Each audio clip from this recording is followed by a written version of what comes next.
اعوذ باللہ من الشیطان الرجیم بسم اللہ الرحمن الرحیم وبہ نستعین وہو خیر الناصر و معین۔ جیسا کہ کل نمازی کے لباس کی شرطوں کے سلسلے میں مسائل بیان ہو رہے تھے، کل وہ ساری شرطیں تمام ہو گئی الحمدللہ۔ آج اس بارے میں مسائل بیان ہوں گے کہ جن صورتوں میں نمازی کا بدن اور لباس پاک ہونا ضروری نہیں ہے، یعنی اگر کسی نمازی کا لباس یا بدن نجس ہو تو کچھ صورتوں میں وہ اس نجس لباس اور نجس بدن میں بھی نماز پڑھ سکتا ہے۔ مسئلہ نمبر 856، اس میں بیان کرتے ہیں کہ 3 صورتیں ایسی ہیں کہ جن میں نمازی اپنے بدن اور نجس لباس میں نماز پڑھ سکتا ہے۔ نمبر 1، اس کے بدن کے زخم یا پھوڑے کی وجہ سے اس کے لباس یا بدن پر خون لگ جائے، یعنی اس میں کہنا یہ چاہتے ہیں کہ اگر کسی شخص کے جسم پر کوئی زخم ہو، یعنی کٹ جائے یا کسی چیز کے ذریعے سے ایسا زخم لگ جائے کہ جس کے سبب اس زخم سے خون نہ رک رہا ہو، دھیرے دھیرے رس رہا ہو اور وہ خون کپڑوں پہ بھی سرایت کر رہا ہو، لگ رہا ہو، تو ایسی صورت میں اس کپڑوں میں نماز پڑھ سکتے ہیں۔ اسی طریقے سے پھوڑے وغیرہ، اگر پھوڑا وغیرہ کسی کے جسم پہ نکل آئے، دانے نکل آئیں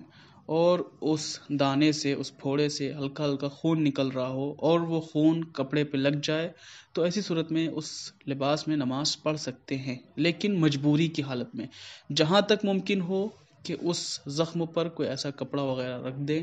کہ جس سے بدن پر خون نہ پھیلنے پائے اور لباس پر خون نہ پھیلنے پائے۔ اس کے بعد دوسری شرط،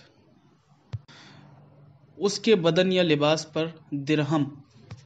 جس کی مقدار تقریباً انگوٹھے کے اوپر والے گرہ کے برابر ہے، اس کی مقدار سے کم خون لگ جائے، یعنی اس مسئلے میں کہنا یہ چاہتے ہیں کہ اگر کسی انسان کے بدن یا لباس پر اتنا کم خون لگا ہو کہ انگوٹھے کے اوپر والے پور کے برابر، اوپر والے گرہ کے برابر اگر وہ خون نہ ہو تو ایسی صورت میں وہ شخص نماز پڑھ سکتا ہے، یعنی اس گرہ سے، اس پور سے کم ہونا چاہیے۔ اگر یہ خون جو اس کے بدن پر یا لباس پر لگا ہوا ہے اگر اس پور سے،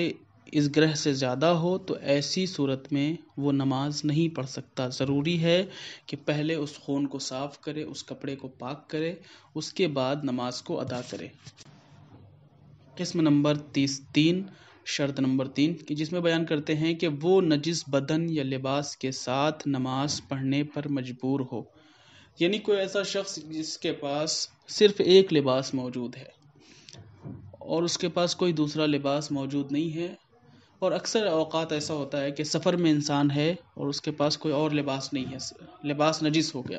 اب وہ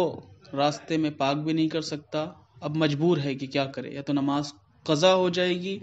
یا پھر اسے نجس لباس میں نماز پڑھنا پڑے گا۔ تو ایسی صورت میں وہ شخص مجبوری کی حالت میں اپنے نجس لباس میں نماز ادا کر سکتا ہے، اس کی نماز صحیح ہوگی۔ لیکن اگر کوئی شخص جان بوجھ کر نجس لباس میں نماز پڑھے تو اس کی نماز صحیح نہیں ہے، نماز باطل ہے۔ اس میں بھی بیان کیا گیا ہے کہ مجبوری کی بنا پر، یعنی اگر کوئی شخص ایسا مجبور ہو کہ اس کے پاس لباس نہ ہو یا پھر لباس موجود ہے لیکن اس وقت اس کے پاس سارے لباس نجس ہیں، اگر وہ اس کا لباس کو پاک کرے گا، دھوئے گا تو وقت نکل جائے گا، نماز کا وقت تنگ ہو، نماز کا وقت ختم ہو جائے گا، تو ایسی صورت میں بھی نجس لباس پہ نماز پڑھ سکتا ہے۔ وآخر الدعوانا ان الحمد للہ رب العالمین۔